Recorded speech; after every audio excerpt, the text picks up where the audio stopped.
Quand on a créé Burger & Compagnie, avant de vouloir asseoir une légitimité de qualité, on voulait d'abord partager nos valeurs avec notre base de clientèle. Et par conséquent, on a commencé par créer notre site et le Facebook pour pouvoir communiquer sur ces valeurs-là et pouvoir les partager avec notre communauté, qui était naissante à l'époque et qui a fortement évolué après, pour pouvoir ensuite asseoir les bases de ce qu'on voulait faire en termes de qualité et en termes de produits. Pour aujourd'hui communiquer quand on est une petite entreprise avec des moyens limités, on a un panel aujourd'hui de réseaux sociaux qui peuvent s'ouvrir à nous, et le plus courant aujourd'hui est Facebook pour la plupart des personnes. Ça va prendre entre une demi-heure et 1 heure par jour pour pouvoir le faire correctement. Réfléchir à ce que vous voulez faire, définir votre ligne éditoriale, ne pas en déroger, enfin ne pas y déroger plutôt, de manière à rester conforme à ce que vous voulez transmettre à votre communauté. Et puis rester maître de ces valeurs aussi, parce que c'est vite fait de faire dessus un faux pas et de se tromper de sens de communication. La ligne éditoriale a été faite en interne sur les 6 premiers mois.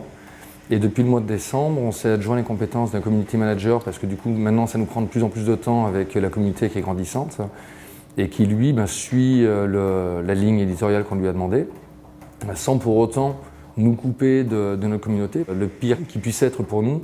ce serait de se dire qu'on perd finalement la direction de la ligne éditoriale et qu'on la confie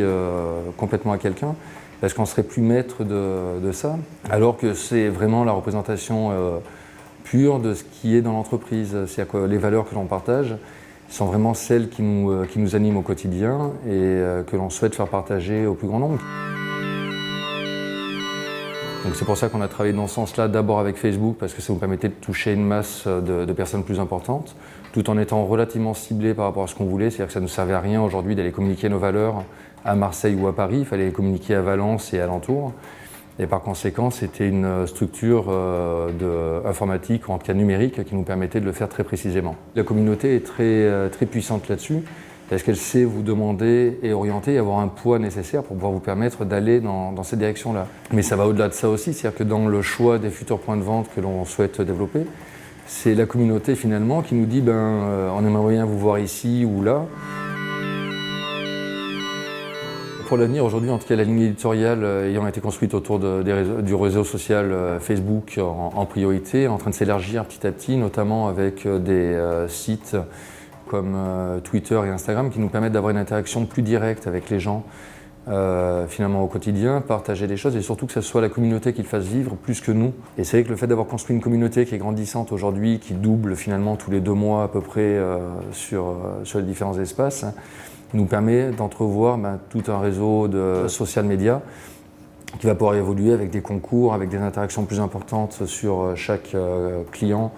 ou ne serait-ce qu'auditeur. Ça nous permet de se développer puis de conforter quelque chose qui est fort et pérenne entre nous et le consommateur.